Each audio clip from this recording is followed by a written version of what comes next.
What's going on YouTube? Thanks for tuning back into another video. We are back here about to continue the build series on the K-Series motor. Like I mentioned in the last video when we cleaned up the pistons, we're actually going to be doing the block assembly today. Like I mentioned in the couple videos prior to this, we're trying to stay as budget oriented as possible and see if we could save as many OEM components without having to buy things additionally to add onto the build.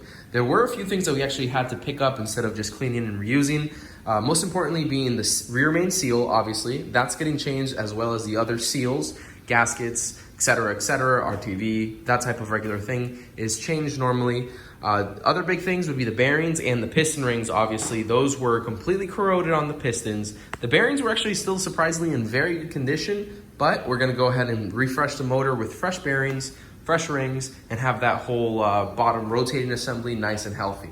So let's go over here and check this out. I ended up going with some ACL race bearings. I've used ACL and King in the past, and to be honest with you, they've never let me down either or. These are actually the HX ones. I like to run just 1/1000 extra clearance on my crankshaft as well as rods. Some people say go standard, some people say go over. I like to do either standard or HX. That's my sweet spot right there. And on Honda motors, in my experience, they really do like those HX bearings. Just my personal thought on it. As for the rings, I ended up just picking up some cheap eBay rings. We're still with the stock pistons just cleaned up on there, as well as the stock rods. And had we gone with some forged pistons, then I would have obviously done a nice aftermarket piston ring. As for the crankshaft, I was able to clean it up a little bit. There was some surface on the actual journals that wasn't super clean, and with a nice little rag, kind of polished it out without taking any material off, obviously, and degreased it as best I could. So it's nice, clean, ready to drop in. Got some basic stuff right here, some ultra gray gasket maker. Typically you wanna use Honda Bond or ultra gray. You don't really wanna use the black RTV or the other ones on the market. Those are the top two that I always recommend, especially for Honda motors. As for the bottom end assembly, just a little bit of assembly lube. Gonna use some of that, as well as some SuperTech lubricant, which is the same as WD-40 for when we actually put the rings into the bore. That's gonna be very crucial, so everything goes in nice and easy. Let's walk over here. Now, you guys are familiar with the B-Series builds that we do on the channel. This is obviously a K-Series, and instead of regular caps, individual caps like the LS does on this motor right here, the K-Series has a full girdle. So this is all together, these caps, this is where the bearing rides. These caps are all going to be bolted down evenly onto the actual block itself. So the crank's gonna go sitting in the block, girdle over top, and there's a torque sequence that we need to follow. So another thing different about the K-Series is that when you're actually torquing the girdle on, or the main caps, however you wanna call it, you're actually not just doing it to a final torque spec. You're doing it to 22 foot-pounds for the mains, obviously. And then after that, you're adding an extra 56 degrees. Now, if you don't have an actual degree wheel or a degree attachment for your torque wrench, I'm just gonna end up using my phone, put it on top of the torque wrench, and it'll give you the degrees on there as well. You just make sure that your phone has this feature. It's not as accurate as if you have an actual degree wheel on the torque wrench, but if you hold it nice and steady, it is pretty spot on. As for the bolts right here, this is just the regular hardware that got torn down with the engine. Now, I don't have anything of this separated, but for the girdle itself, these bolts are separated. Main bolts, I'm not doing main studs and line honing, so we're just doing an OEM bolt right here, nice and clean, regular main bolts. And the seal, this is just an OEM rear main seal from Honda. Right over here, we have a piston ring compressor, necessary socket for the main girdle outer bolts, socket for the main girdle main bolts. This is a 14 millimeter, this is 12 millimeter, and then a 12.10 millimeter socket for the actual rods for that OEM hardware at the bottom. Without further ado, I'm gonna start actually putting these rings onto the pistons. Now, in older videos, when we were doing the B-Series build, a couple different build series, I have how to do this, we actually ended up filing the rings and doing ring gap measurements across the board, as well as measuring the bearings. So if you want to check that out, make sure to go into the channel and check out the previous build videos, and I can show you how to do all that step by step. I'm gonna skip over that portion on this end and skip straight to actually installing the crank, as well as the bearings and pistons and rods into the block. All right, skipping forward a little bit, I have my rings onto my pistons. They're not clocked yet. We're gonna clock them as soon as we get ready to actually go ahead and put them in the bore. What we're gonna be doing right now, as you can tell, the camera angle, I'm gonna be putting my main bearings on. I'm gonna be very careful when opening this package. I don't wanna scratch up the bearings themselves with this blade. Give it a nice little incision over there, and you can just pry it open right there. Now, I just washed my hands. You wanna make sure that your hands are nice and clean, that there's no dust or anything on them, because you don't wanna get any dust or debris on the back of the bearing or the inside of the bearing that actually rides on the journal either. So we're just gonna go ahead and very simply pop these into place. And there is a little dowel indicator. And this is kind of a far angle that I'm showing you this at. But like I mentioned, if you wanna see a little bit closer step by step on the channel, older videos go very into depth on this. Now, I have my main girdle over here. I'm just gonna repeat the same. So now if you notice on the main girdles, I'll come over here and show you. The little divot is gonna be right in the center instead of offset it on one side. Something to keep in mind. Obviously you can only fit them one way, but something worth noting right there. Go right into place.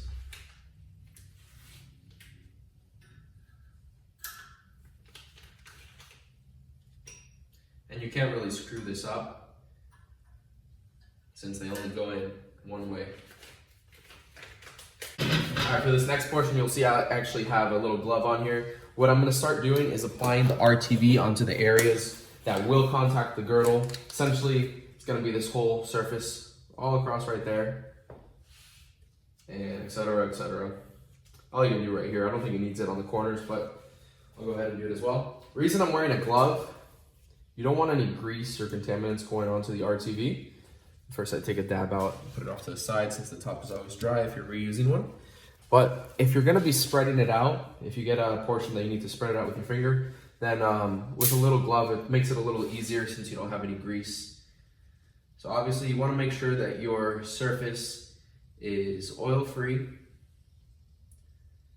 and that there isn't any grime, oil, liquids, or anything on here.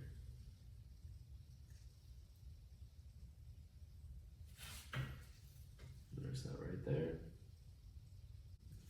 And if you have one of the little nozzles, the tips that come with it, if it's a brand new one, then you don't really have to go over it. But since this is a reused one, I'm gonna go over it just to smooth it out a little, since it's not super consistent as I applied it.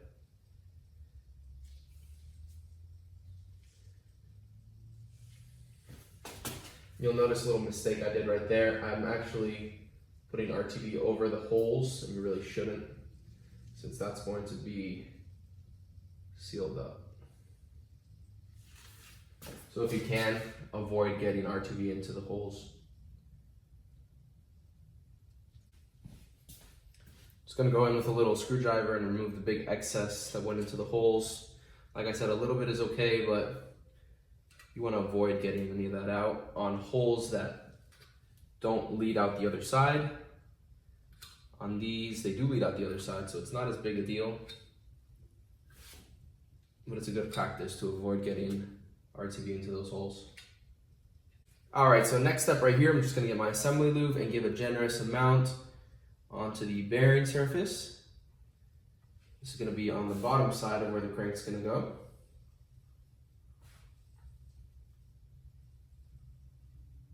Keep in mind, this assembly lube is what the crank and other components is gonna ride on before the engine actually gets oil pressure. Now, if you have a fresh engine, and I've said this in other videos, before you actually do the full first start, you're gonna wanna take out your spark plugs, take away any power to the injectors as well, and let the engine crank over until you have oil pressure.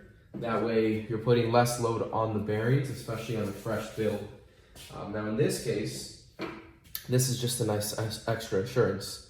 I'm gonna dab a little bit onto my finger right there, you can see. I'm just gonna go ahead and apply a little bit to the back of the crank where the rear main seal is gonna ride. Get the rear main seal. Carefully set it onto the back of the crank. There we go. Another thing we're gonna wanna do right now is add the thrust washers onto the block. Want a little bit of assembly lube on the back end of it. The part with the grooves will go towards the crankshaft, flattening against the block itself. And there are grooves in the block for that to sit in there.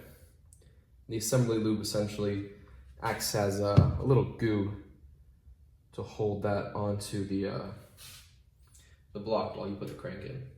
Now you can do this afterwards. It is a little bit trickier afterwards. I like to do it just from the get. You can go ahead and put the crankshaft in now.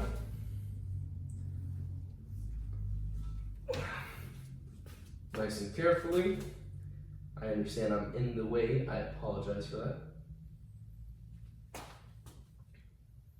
ahead and drop that crank in there. You want to make sure that the rear main seal is even on both sides. You don't want it to prematurely wear.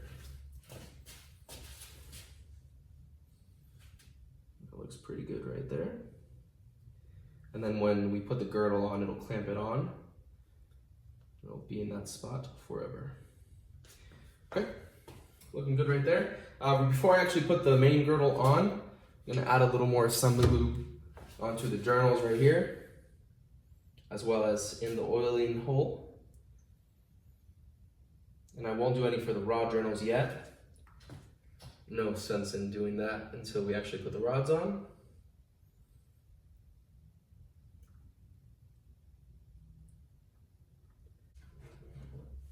Obviously, bearings are in place. Clean sealing surface right there, free of any oil or contaminants. Go ahead and drop this right there. And there are dowel pins on there to actually locate it to where it needs to sit. Either rubber mallet or a wooden hammer.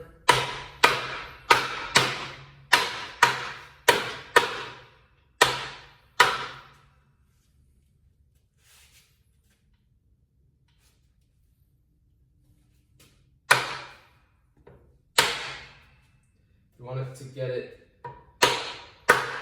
get it as flush as possible so that the bolts aren't doing all the work.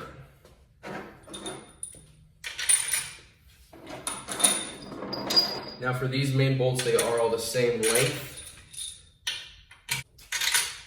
So you don't have to worry about which one is which. Just goes right in. I'll typically drive these in by a ratchet. It just makes it a lot quicker. Once they are all down, I'll snug them up. Now the torque sequence on this is just like any regular torque sequence. If you think of head studs, it'll be like 1, 2, 3, 4, 5, 6, 7, 8, 9, 10. Gotta cross it and apply it evenly.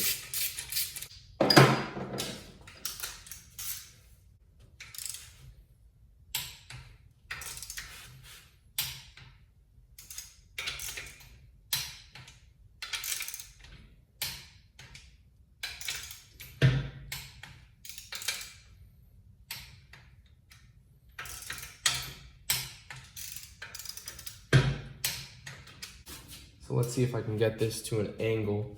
Right here you can see that with my phone, as I move, the angle will tell me the degrees of what I'm moving. So I'm basically going to set the ratcheting feature on the breaker bar to where it'll zero out, and then I can put 56 degrees from that point forward.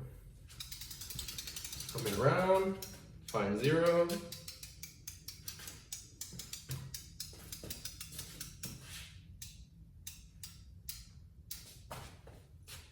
Zero is about right here.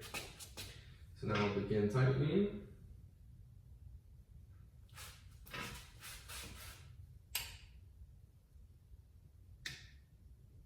.56 degrees right there. Number 2.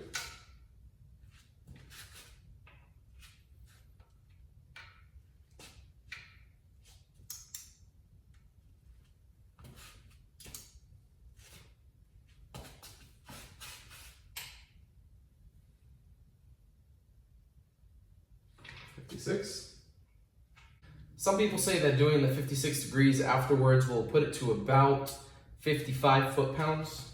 So I like to click it afterwards at 55, just to make sure that we've reached at least that torque.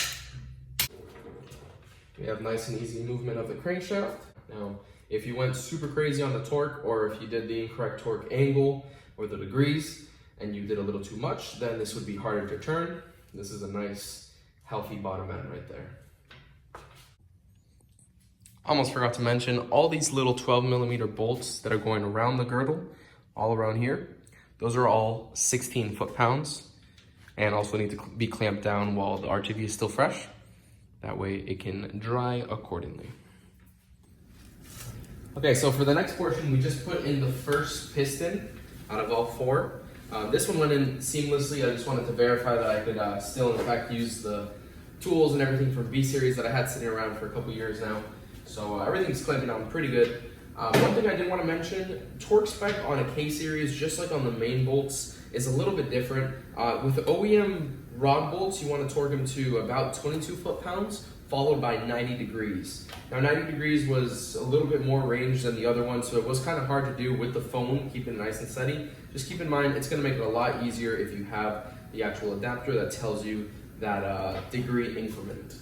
Another thing you want to keep in mind is that when actually putting this together, each piston is, each rod, has its corresponding rod cap. You want to make sure that this is matched and that the area where the rod bearing actually meets up has the divot or the indentation on the same side. So cap goes with indentation right here, as well as the rod with indentation right here. They go together right there. And you don't want to mix up these caps, because just like a bottom end, the caps are honed to the specific component. So you want to do them one at a time, keep everything nice and easy. As for the clocking of the actual rings, there's a couple different theories online. Some people like to do one up here, another down here, and then 180, 180, 180. Some people say 90. I like to do roughly 45 degrees off. So first gap will be up here, second one will be roughly right there, then the bottom ones will be right here and right here. So nothing crazy, just how I prefer to do mine. And I've always had very good compression on my motors without any issues ring-wise. All right, so I got my rings clocked to how I want. What I'm gonna do right now is get this piston ring compressor tool, loosen it up by pressing right here, going back, expanding that out a tad. And on OEM pistons, it's pretty easy to see. There's an IN indicating for intake side. It's always easy to notice if you don't know which side is intake, which side is exhaust. Intake will always be larger. And a good little trick to remember that, intake has fuel and air coming in, and exhaust only has air coming out. Now that's not the reason why they're bigger. It's a lot more complicated than that, but it's a really nice tip on how to remember. Okay, I like to get the piston fully in the center of this to tighten this down onto the rings. And I'll show you exactly how I do this. Tighten that down with the piston right in the center. The skirt hasn't come down yet. I'll go ahead and push the skirt a little bit out. That way the skirt can contact the cylinders. I'll make sure that I can't tighten it anymore. Sometimes you can get an extra click in there. Then intake, obviously, to the intake side. I'm gonna set it like this. Before I actually put it in, I'm gonna put in the rod bearing as well.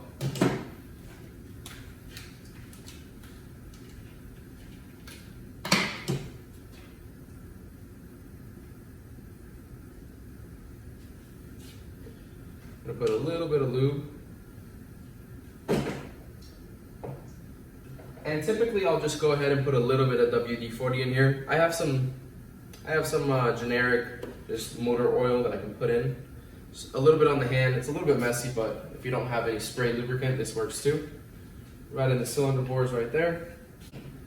A little bit of assembly lube right on that rod bearing.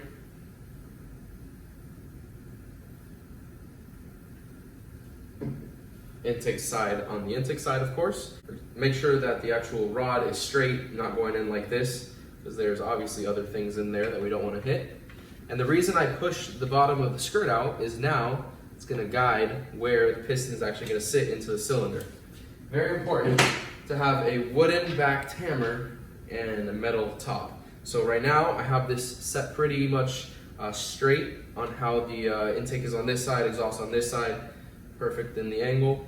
Before I actually push the piston in, I'm gonna give some taps on this piston ring compressor. Make sure that it is fully flat and seated on the cylinder. Go again, one more time, just to make sure it's fully tight. Sometimes you can get an extra click on there. Give another tap. Now, very important, wooden back piece. Go ahead and nice and strong without hitting it too hard. Easy as that, went in first try. So that piston is right in there. Before I push it in all the way, I'm gonna turn the block over and look on the bottom because I wanna make sure it's not gonna contact anything else. Now let me, before I actually do this, make sure you have a good angle. I'm actually gonna now somewhat guide this rod up towards the crank, or I can spin the crank and have it a little down towards the rod. Goes right on there. Now let me, as I spin the crank back up, I'm also gonna push the piston up, or down in the cylinder, bringing it up towards the top and easy to work with now. Right there. Assembly lube, of course. Make sure that you're putting the cap in the right direction like we mentioned earlier. You can start threading that in. Sorry for the overexposure right there. A little too bright. And what I like to do before actually getting to the torque sequence, I'll just snug this up on both sides before I actually get to the 22 foot-pounds. Click and click. Next, with a degree on the phone, excuse me for having the back against you guys right now, but it's how I can get it to 0 nice and easy.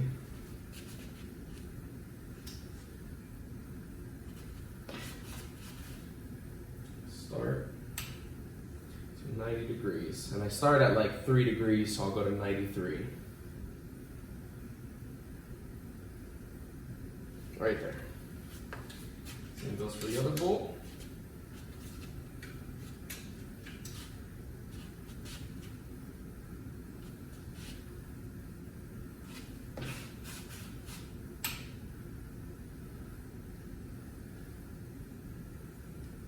And 90 degrees right there. And we have 2 pistons in there now. Still spins over nice and easy. Obviously now you have piston rings contacting the sleeves, so that will cause friction and will be a little more tough to spin. Let me tell you, nothing more satisfying than that view. So I did go ahead and put in the other 2 pistons, so everything is looking nice and good. Obviously, if you're looking at the cylinder sleeves, you can see that there's still some staining on there, which we went over in the previous videos.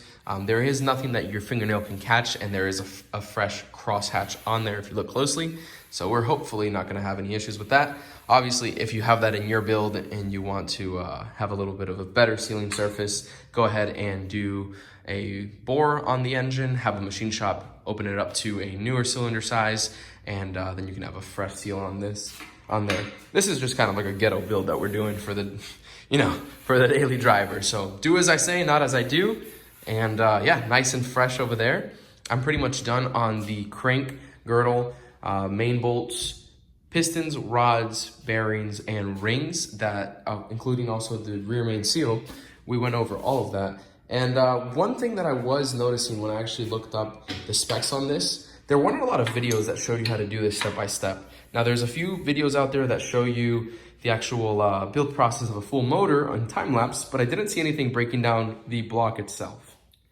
I think what I'm gonna do right now is go ahead and wrap up the video for today. I don't want it to drag along too much because I know that we got a lot of content on showing you guys exactly how to get those pistons, rods, crank, and all those components to work together and installed into your block. And I don't want to make this video longer than it needs to be. I'm probably going to do another video when it comes to actually timing the engine once I put this cylinder head that's going to get refreshed onto the actual block along with the head gasket, timing chain, guides, and everything. I'll probably do a last video for the engine install. As for tomorrow, we have a special treat that's not exactly Honda related, but stay tuned for that. If you did enjoy this video in particular for how to build that K-Series, how to put that bottom end block together, just show me some love, hit the like button. I would really appreciate it.